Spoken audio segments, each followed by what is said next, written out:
श्रीगुरुवे नमः।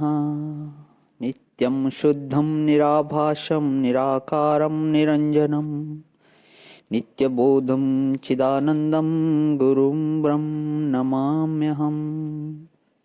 ॐ शान्तिः शान्तिः शान्तिः। प्रणाम भगवान। श्वेता श्वेतर उपनिषद स्वामी श्री अखंडानंद सरस्वती जी महाराज का दिव्य ग्रंथ, जिसमें भगवान हमारा प्रवचन 20 चल रहा है। ब्रह्म के निगूढ़ होने में तथा उसके अनुभव में दृष्टांत, और मंत्र नंबर चल रही है 16 की व्याख्या, पेज नंबर 272 से आगे लेते हुए। क्षीरे सर्पिरे वार्पितम। आप तो जानते ही हैं कि क्षीर सागर में विष्णु भगवान रहते हैं।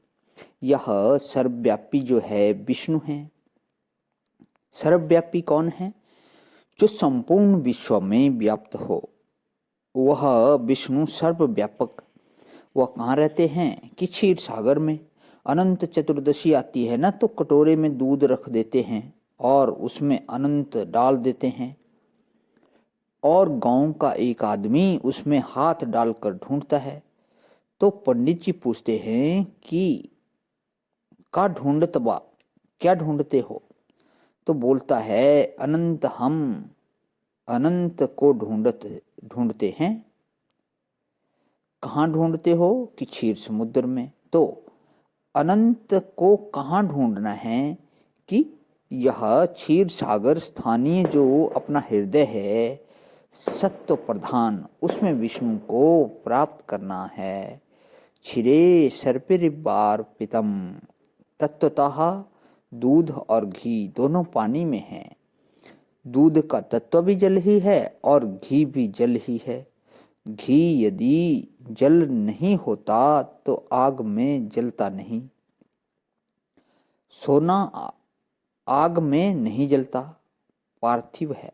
यह भौतिक धृत दूध और पानी, यह पानी के ही 3 रूप हैं। कारण दृष्टि से देखो तब पता चलेगा। गुलाब का फूल भी तो मिट्टी का ही विलास है, और कमल का फूल भी बेला की गंध, चमेली की गंध, गुलाब की गंध, ये सब क्या है? मिट्टी का ही विलास तो है ना। कारण दृष्टि से देखो तब पता चलेगा। गुलाब का फूल भी तो मिट्टी का ही विलास है, और कमल का फूल भी बेला की गंध, चमेली की गंध, गुलाब की गंध, ये सब क्या है? मिट्टी का ही विलास है ना। इसी प्रकार तत्व दृष्टि से ये सब जल ही जल है।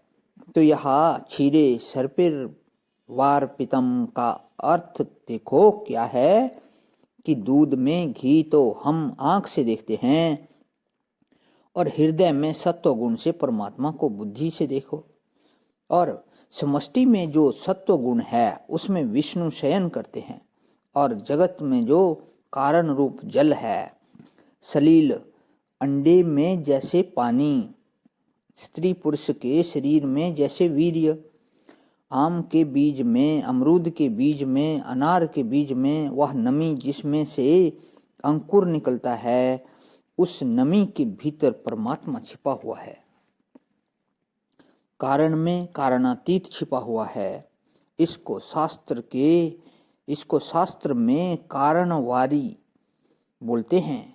जो क्षीर सागर में पानी का वर्णन आता है ना, कि वह समुद्र जैसा लहराता है, वह ऐसा पानी नहीं, वह कारणभूत जल है। जैसे अंडे में चैतन्य छिपा रहता है।